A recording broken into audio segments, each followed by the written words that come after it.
দর্শক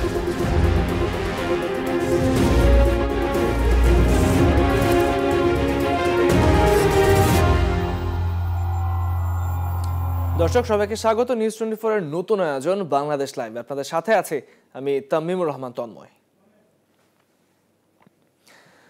দর্শক, রাজশাহীর বঙ্গবন্ধু হাইটেক পার্ক সহ সারা দেশে 28টি হাইটেক পার্কের নির্মাণ কাজ এগিয়ে চলছে। আর 2021 সালের পার্কগুলোর কাজ শেষ হলে সরাসরি 3 লাখ মানুষের কর্মসংস্থান হবে, আর পরোক্ষভাবে অর্থনৈতিক উন্নয়ন হবে প্রায় 20 লাখ মানুষের। রাজশাহীতে কর্মসংস্থান হবে 14,000 জনের। 2017 সালে 14 সেপ্টেম্বর প্রধানমন্ত্রী শেখ হাসিনা এই প্রকল্পের ভিত্তিপ্রস্তর স্থাপন করেন। রাজশাহীতে ইতিমধ্যেই 10 তলা বিশিষ্ট সিলিকন টাওয়ার, বাউন্ডারির ওয়াল ও সাবস্টেশন এবং ডিপ টিউবওয়েল ও রেইন ওয়াটার হারভেস্টিং নির্মাণ সহ আরো অনেক কাজের উদ্বোধন করা হয়েছে। দর্শক, এই বিষয়ে আমরা আরো জানবো। আর এই বিষয়ে জানতে আমরা এখন সরাসরি যুক্ত হতে চাই রাজশাহী থেকে আমাদের সহকর্মী কাজী শাহেদের সাথে। কাজী শাহেদ, আপনার কাছে জানতে চাই যে এই হাইটেক পার্কটা নিয়ে আমরা অনেক কিছু শুনেছি, ইতিমধ্যে অনেক কিছু উদ্বোধন হয়েছে, ভিত্তিপ্রস্তর উদ্বোধন হয়েছে। তো এখনকার হাইটেক পার্কে যে কাজ এগিয়ে চলছে, সর্বশেষ কাজের কি অবস্থা, কবে নাগাদ কাজ শেষ হতে পারে, আমাদের বিস্তারিত জানান, আপনার কাছে জানতে চাই আমরা।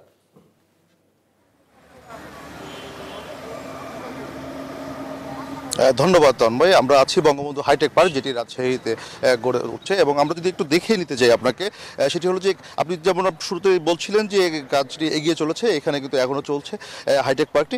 এই অঞ্চলের মানুষের যে তথ্য প্রযুক্তির খাতের যে উন্নয়নের একটি অগ্রগতি সরকার নিয়েছে, সেক্ষেত্রে এই বঙ্গবন্ধু হাইটেক পার্কটি গুরুত্বপূর্ণ অবদান রাখবে বলে মনে করছেন এই অঞ্চলের মানুষরা। ইতিমধ্যেই কিন্তু আপনি শুরুতে বলছিলেন যে 2017 সালের 14 সেপ্টেম্বর প্রধানমন্ত্রী এই যে সিলিকন সিটির যে ভিত্তিপ্রস্তর সেটিকে স্থাপন করেছেন। এছাড়া তথ্য যোগাযোগ প্রযুক্তি প্রতিমন্ত্রী এর মূল যে গেটটি আছে সেটি উদ্বোধন করেছেন। ভবনটির নির্মাণ কাজ এখন চলছে এবং সেটি খুব দ্রুত গতিতে চলছে। এখন যেটি হচ্ছে যে এই অঞ্চলের মানুষ কিন্তু এটিকে ঘিরে একটি আশার আলো দেখছেন। 2021 সাল নাগাদ এই প্রকল্পটির কাজ শেষ হবে। 281 কোটি টাকা এই প্রকল্পটি সরকার নিজস্ব অর্থায়নে গড়ে তুলছে। আমরা এই নিয়ে একটু কথা বলতে চাই। আমরা জানি যে এই হাইটেক পার্কটি ঘিরে স্থানীয় মানুষের অনেক প্রত্যাশা আছে, অনেক আশা আছে। গণমাধ্যম কর্মী আমরা যারা, তারাও এটা নিয়ে কাজ করি। আমরা একজন গণমাধ্যম কর্মীর সঙ্গে কথা হচ্ছে, মামুনুর রশিদ, যিনি এখানে আছেন। এর আগেও আমরা মামুনুর রশিদ, আপনাকে স্বাগত জানাই। আপনার সঙ্গে এর আগেও যখন হাইটেক পার্কটির ভিত্তিপ্রস্তর স্থাপন হয়নি, তখন আমরা কথা বলেছিলাম। আমরা একটু আপনার কাছ থেকে জানতে চাই, এই হাইটেক পার্কটি নির্মাণ হলে এই অঞ্চলের অর্থনৈতিক ক্ষেত্রে কী ধরনের ভূমিকা রাখবে? ধন্যবাদ আপনাকে। যেমনটি বলছিলেন, সত্য কথা বলতে হলো যে স্বপ্ন ছুঁতে চলেছে রাজশাহী। এই হাইটেক পার্ককে কেন্দ্র করে রাজশাহীর মানুষের মধ্যে উজ্জীবিত একটা মনোভাব, তাদের যে কর্মসংস্থানের যে বিষয়টা, সেটা নিয়ে তারা এখন ভাবছে। শুরুতেই এই হাইটেক পার্ক বাস্তবায়ন হলে, আমরা আশা করছি যে এটি বাস্তবায়ন হচ্ছে এবং এটি নির্ধারিত সময়েই বাস্তবায়ন হবে। এটি বাস্তবায়ন হলে 14,000 মানুষের কর্মসংস্থান হবে এই হাইটেক পার্ক কেন্দ্রিক। এছাড়া উত্তরাঞ্চলের 1 লক্ষ স্টুডেন্ট বা ছাত্ররা, শিক্ষার্থী এখানে এই হাইটেক পার্কে তাদের অধ্যয়নের সুযোগ পাবে। তারা এখান থেকে বিভিন্ন কর্মসংস্থানমুখী হবে। তো এইটা নিয়ে রাজশাহীবাসীর মধ্যে যে আশার সঞ্চার হয়েছে, সেটা আমাদের মধ্যেও আমরা লক্ষ্য করছি। আমরাও দেখতে পাচ্ছি যে এটা যদি বাস্তবায়ন হয় এবং এটার পথ চলা শুরু হয়, তাহলে আমরা রাজশাহী পিছিয়ে থাকবো না, রাজশাহীও অনেক ঊর্ধ্বে পৌঁছে যাবে, বিশেষ করে টেকনোলজি খাতে। ধন্যবাদ আপনাকে। আপনি শুনছিলেন যে টেকনোলজি খাতে রাজশাহী আরও এগিয়ে যাবে। আমরা এইটুকু জানি যে এই হাইটেক পার্কটির নির্মাণ হলে এখানে তরুণদের কিন্তু কর্মসংস্থানের একটি সুযোগ হবে। প্রচুর তরুণের আগ্রহ আছে এই নিয়ে। আমরা আরও একজন গণমাধ্যম কর্মীর সঙ্গে কথা বলতে চাই। এই গণমাধ্যম কর্মী এখানে আছেন জিয়াউল গনি সেলিম। তার কাছ থেকে, যে আপনি তো তরুণদের নিয়ে অনেক কাজ করেন, আমি আপনার কাছ থেকে জানতে চাই যে এই হাইটেক পার্কটি ঘিরে এই অঞ্চলের তরুণদের মধ্যে কী ধরনের উৎসাহ দেখছেন আপনি? শাহেদ, আপনি জানেন যে সদ্য সমাপ্ত যে 11শ জাতীয় সংসদ নির্বাচন হয়ে গেল, এই নির্বাচনে কিন্তু 2,15,00,000 তরুণ ভোটার ছিল। তারা ভোট দিয়েছে তারা একটা স্বপ্ন নিয়ে। স্বপ্নটা কি? তারা কর্মসংস্থান চায়। কর্মসংস্থান বলতে কিন্তু কেবল সরকারি চাকরি না, তারা শ্রম দিতে চায়, তাদের মেধায় কাজে লাগতে চায়। এই যে ডিজিটাল বাংলাদেশ গড়ার যে দুরন্ত উদ্যম, অভিযাত্রা, সেই তারই অংশ হিসেবে কিন্তু রাজশাহীতে বঙ্গবন্ধু হাইটেক পার্ক হচ্ছে। আপনি জানেন যে যুক্তরাষ্ট্রের সিলিকন সিটি, সিলিকন ভ্যালি এবং ভারতের বেঙ্গালুরুর যে তথ্য প্রযুক্তি ভিত্তিক যে কারখানা গড়ে উঠেছে, সেটারই আদলে কিন্তু এটি তৈরি হচ্ছে। সরকার যে সারা দেশে হাইটেক পার্কগুলো করছে, এখান থেকে 2030 সালের মধ্যে প্রায় $1,000 কোটি এই সেবা রপ্তানি করবে তথ্য প্রযুক্তি খাতে। মামুন বলেছেন এর আগে যে এই খাতে কিন্তু 14,000 তরুণ তরুণী কর্মসংস্থানের সুযোগ পাবে। এটি কিন্তু প্রথম কাজ হবে এবং তথ্য ভিত্তিক কি কাজ হবে, তারা এখান থেকে কর্মসংস্থানের সুযোগ পাবেন। এবং শুধু তাই না, এখান থেকে আমরা যে গুগলের মতো, ফেসবুকের মতো, হোয়াটসঅ্যাপের মতো যে প্রযুক্তিগুলো আছে সেগুলো কিন্তু এখান থেকে তৈরি হবে। ফলে রাজশাহীকে এবং বাংলাদেশকে এবং এই সরকারকে নতুন করে একটা বিশ্ব পরিচিতি এনে দেবে এই প্রকল্পটি। আমি আপনার কাছ থেকে আরেকটি প্রশ্ন রাখতে চাই। রাজশাহী শিক্ষা নগরী হিসেবে পরিচিত, সেই ক্ষেত্রে আমরা জানি যে এখানে অনেকগুলো রাজশাহী বিশ্ববিদ্যালয়, রাজশাহী প্রকৌশল ও প্রযুক্তি বিশ্ববিদ্যালয়ের পাশাপাশি অনেক শিক্ষা প্রতিষ্ঠান আছে। এই হাইটেক পার্কটি কি তার সঙ্গে যুক্ত হলো শিক্ষা নগরীর যে খ্যাত রাজশাহী, সেটি কি নতুন পালক যোগ করবে কিনা? নিশ্চয়ই, আপনি জানেন যে এখন তথ্য প্রযুক্তি, মানুষের হাতে হাতে মোবাইল, ঘরে ঘরে কম্পিউটার, ল্যাপটপ, তো সব মিলিয়ে যে এই কর্মযজ্ঞটি চলছে এটি কিন্তু একটা নতুন স্বপ্ন, একটি ডানা মেলছে আর কি। তরুণ প্রযুক্তি নির্ভর কিন্তু এখনকার তরুণরা, কাজেই তাদের কর্মসংস্থানের ক্ষেত্রে তারা নিজেরাই কিন্তু এই পথটি বের করে নিতে পারবে। অর্থাৎ তারা স্বয়ংসম্পন্ন হবে, কেবল সরকারের দিকে চেয়ে থাকবে না কর্মসংস্থানের জন্য।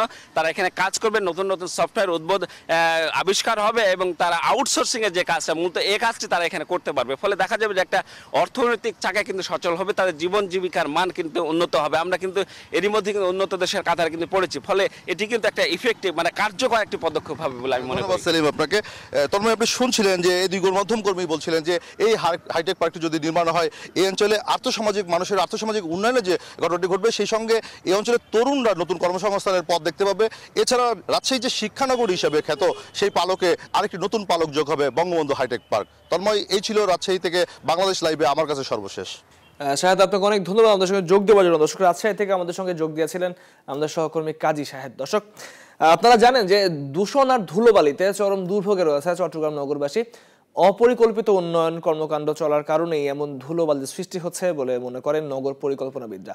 আর এই ধুলোবালি থেকে শিশু সহ বিভিন্ন বয়সের মানুষ অসুস্থ হয়ে পড়ছে প্রতিদিন। দর্শক, এই বিষয়ে আমরা আরো জানবো। বিস্তারিত জানতে আমাদের সঙ্গে এখন চট্টগ্রাম থেকে যোগ দিয়েছেন আমাদের সহকর্মী নয়ন বড়ুয়া জয়।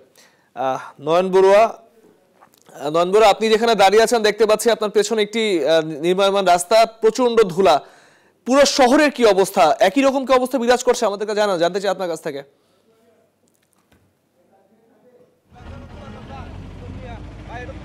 ধন্যবাদ তন্ময়, আপনি যেমনটা শুরুতে বলেছিলেন, আসলে আপনি আমার পেছনের দিকে তাকালেই কিন্তু বুঝতে পারবেন চট্টগ্রাম শহরের বিভিন্ন জায়গায় কীরকম ধুলাবালিতে পরিণত হয়েছে চট্টগ্রাম শহর এবং চট্টগ্রাম নগর। আমরা আপনাকে দেখাতে চাচ্ছি, আপনি অবশ্যই লক্ষ্য করছেন, আমরা এই যে গাড়িটি আমরা আপনাকে দেখাতে চাচ্ছি সেই গাড়িটি দেখলেই বুঝতে পারবেন চট্টগ্রাম শহরে কীরকম ধুলাবালি বিভিন্ন সড়কে কিন্তু দেখা যাচ্ছে। কিন্তু আসলে এই ধুলাবালি কিন্তু আসলে শুধু একদিন নয়, আমরা যতটুকু পর্যন্ত আমরা জেনেছি যে উন্নয়ন কাজ হচ্ছে কিন্তু চট্টগ্রাম উন্নয়ন কর্তৃপক্ষ, এমনকি চট্টগ্রাম সিটি কর্পোরেশন যে উন্নয়ন কাজ হচ্ছে, কিন্তু তারা এখানে যারা পরিকল্পনাবিদ যারা রয়েছেন তারা বলছেন অপরিকল্পিত উন্নয়ন কাজের কারণেই কিন্তু ধুলোবালি সৃষ্টি হচ্ছে বলে তারা আমাদেরকে জানিয়েছেন। এমনকি যে উন্নয়ন কাজ করতে গেলে কিন্তু পানি দেওয়ার যে একটা ব্যাপার থেকে যায়, কিন্তু সেই পানিও কিন্তু আমরা এখানে না দেওয়ার কারণে এখানে যারা বাসিন্দা রয়েছেন তারা বলছিলেন আসলে খুব একটা দুর্ভোগে রয়েছেন। আমরা কথা বলতে চাই, এখানে কয়েকজন বাসিন্দা রয়েছেন, আমরা জানতে চাই আসলে আপনারা তো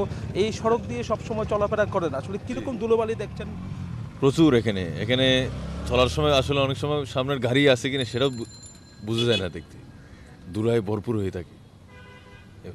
আমরা আরও কয়েকজনের সাথে একটু কথা বলতে চাই। তন্ময়, আমরা আপনাকে জানাতে চাচ্ছি শুধু এই যে সড়কের মধ্যে আমি আছি এই সড়কে নয়, শহরের বিভিন্ন জায়গায় কথা যদি আমরা বলি, যে মহাসড়ক রয়েছে সব মহাসড়কে একই অবস্থা দেখা যাচ্ছে। বিভিন্ন জায়গায় আমরা ঘুরে যা দেখেছি, কিন্তু যেখানে উন্নয়ন কাজ হচ্ছে, একদিকে উন্নয়ন কাজ করছে সড়কের চট্টগ্রাম উন্নয়ন কর্তৃপক্ষ, আরেকদিকে চট্টগ্রাম সিটি কর্পোরেশন, আরেকদিকে আমরা যা দেখেছি কিন্তু ওয়াসা কর্তৃপক্ষ যে খুঁড়াখুড়ি তারও কোনো শেষ নেই। তার কারণে কিন্তু নগরবাসী খুব একটা অতিষ্ঠ হয়ে পড়েছেন এবং কি দুর্ভোগে রয়েছে বলে আমাদেরকে জানিয়েছেন। আমরা জানতে চাই, আপনি এই যে বাচ্চাটিকে নিয়ে কিন্তু স্কুলে গিয়েছিলেন, কীরকম ধুলোবালি আপনি দেখেছেন? আসলে বাচ্চারা কি অসুস্থ হয়ে পড়ছে কিনা? এখানে আসলে প্রতিদিন একই অবস্থার মধ্যে আমরা আছি। আসলে অনেক কষ্ট করে বাচ্চাদেরকে নিয়ে স্কুলে যাতায়াত করি, অনেক কষ্ট হয় ধুলোবালির মধ্যে, বাচ্চারাও অসুস্থ হয়ে যায় এবং কি আমরা নিজেরাও পর্যন্ত অসুস্থ হয়ে যাই এখানে। তো মানে আপনাদের কাছে আসলে অনুরোধ রইল এটা যেন মানে মাননীয় প্রধানমন্ত্রীর কাছে যেন পৌঁছায়, মানে আমাদের এই উন্নয়ন ধারাটা যেন তাড়াতাড়ি যেন শেষ হয় আর কি, এটা করি আর কি। আরও কয়েকজনের সাথে একটু কথা বলতে চাই। আপনি তো এখানে দোকানদার না, তো আমরা জানতে চাচ্ছি কতদিন ধরে এই অবস্থা বলে মনে করি? আমরা প্রায় এখানে 13 মাস পর্যন্ত আমরা অনেক কষ্ট করতেছি। এখনও এমন একটা পর্যায়ে চলে গেছে আমাদের দোকান ছেড়ে দিতে বাধ্য হচ্ছি আমরা, যেহেতু আমরা দোকান করে এখানে আমরা ব্যবসা বাণিজ্য করতে পারতেছি না। এত বেশি খারাপ অবস্থা সেটা বলার মতো না। আমি সরকারের কাছে আবেদন জানাচ্ছি যাতে আমরা খুব তাড়াতাড়ি আমাদের এই রোডটা যাতে সংস্কার হয় সুন্দর হয় এই কামনা করছি। প্রতিদিন ধরে এই সড়কের কাজ চলছে? আমাদের এই 14 মাস চলতেছে অলরেডি, মনে হয় 14 মাসের কাছাকাছি, প্রায় 2 বছর হয় নাই, 1.5 বছরের কাছাকাছি হচ্ছে। আমরা আরো কয়েকজনের সাথে একটু কথা বলতে চাই। একজন চালক আছে, চালকের সাথে আমরা একটু কথা বলতে চাই। আপনারা তো এই সড়ক দিয়ে গাড়ি চালান প্রতিনিয়ত, তাই না? তো আমরা জানতে চাচ্ছি কীরকম ধুলাবালি দেখেন আপনারা বা সড়কের। ধুলাবালিতে আজকে 1-1.5 বছর তোলা খাইতেছি, বুঝছেন। আর রাস্তার যে অবস্থা, মানে অবস্থা একদিন গাড়ি চালাইলে আরেকদিন চালাতে ইচ্ছা করে না, বুঝছেন নি? এই আর কি, খুব কষ্টের ভিতরে আছি। এই আপনার সাথে একটু কথা বলতে চাই, কীরকম ধুলাবালি আপনারা দেখছেন? প্রচণ্ড ধুলাবালি, গাড়ি চালান বাদ দিয়েছি ধুলাবালির জন্য। ধন্যবাদ দর্শক, আমাদের সঙ্গে চট্টগ্রাম থেকে যোগ দিয়েছিলেন আমাদের সহকর্মী নয়ন জয় জানাচ্ছিলেন সেখানকার অবস্থা এবং ধুলোবালির অবস্থা রাস্তাঘাটের। দর্শক, বাংলাদেশ লাইভের এই পর্যায়ে নিচ্ছে একটি বিরতি, ফিরছি একটু পরে, সঙ্গেই থাকুন।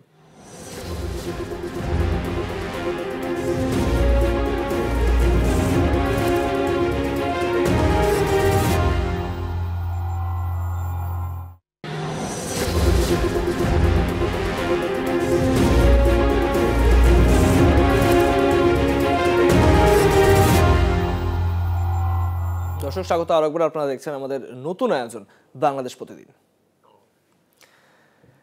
দর্শক, ময়মনসিংহের অন্যতম প্রধান শিক্ষা প্রতিষ্ঠান মুমিনুন্নিসা সরকারি মহিলা কলেজের ফটকের সামনে রয়েছে সিএনজি চালিত অটোরিকশা, লেগুনা ও রেন্ট এ কার স্ট্যান্ড। এতে করে কলেজের শিক্ষার পরিবেশ বিঘ্নিত হচ্ছে। এই বিষয়ে কলেজ কর্তৃপক্ষ প্রশাসনকে বারবার তাগাদা নিয়েও কোনো সুরাহা পায়নি। এমনকি ঢাকা জামালপুর, ঢাকা মুক্তাগাছা ও ময়মনসিংহ হতে উত্তরবঙ্গগামী সকল পরিবহনের বাস কলেজের ফটকের সামনে দীর্ঘ সময় দাঁড়িয়ে যাত্রী ওঠা নামানো ও ভেপু বাজানোর কলেজের শিক্ষার পরিবেশ বিঘ্নিত হচ্ছে। দর্শক, এই বিষয়ে আমরা আরো জানবো। এই বিষয়ে জানতে আমাদের সঙ্গে ময়মনসিংহ থেকে যুক্ত হচ্ছেন আমাদের সহকর্মী সৈয়দ নোমান। সৈয়দ নোমান, আমরা তখন কথা বলছিলাম যে একটি স্কুলের সামনে খুব বাজেভাবে সিএনজি স্টেশনের কাজ চলছে, বাস স্ট্যান্ডের কাজ চলছে, শব্দ হচ্ছে। আমাদেরকে জানান যে কি কি সমস্যা হচ্ছে আসলে এই ব্যাপারটা নিয়ে।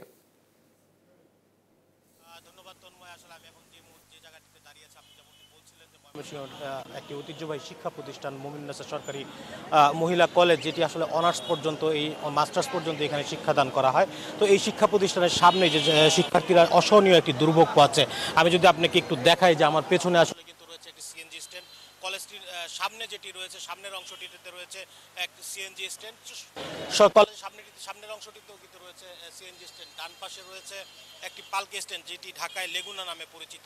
অর্থাৎ এই এলাকাটি কিন্তু পুরো কলেজ ফটকটি থেকে ঘিরে অবৈধ একটি যানবাহনের ছড়াছড়ি আমরা দেখতে পাচ্ছি।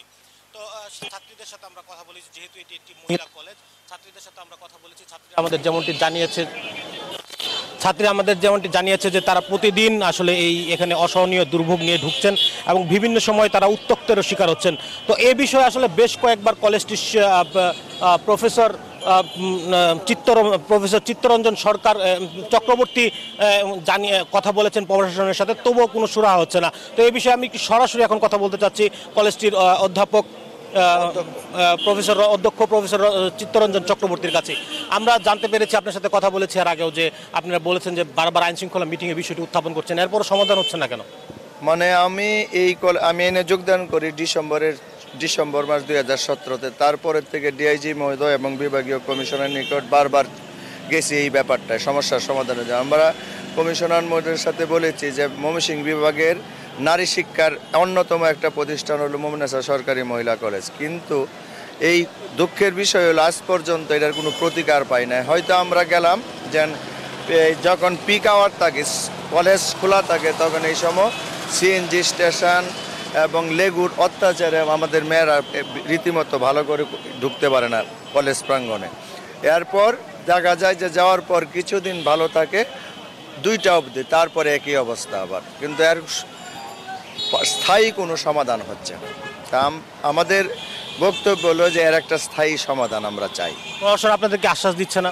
হ্যাঁ, দিচ্ছে। যাওয়ার সময় গেলে আমরা বারবার যাওয়ার পরেও দেখা যাচ্ছে যে প্রশাসনের সাথে কথা বলার পরে, কমিশনার মহোদয়, ডিআইজি মহোদয়ের সাথে কথা বলার পর কিছুদিন এটা ঠিক থাকে, তাও কি 2টা-2:30 পর্যন্ত, তারপরে আস্তে আস্তে সেই আগের পূর্বের অবস্থাতেই বিরাজ করে।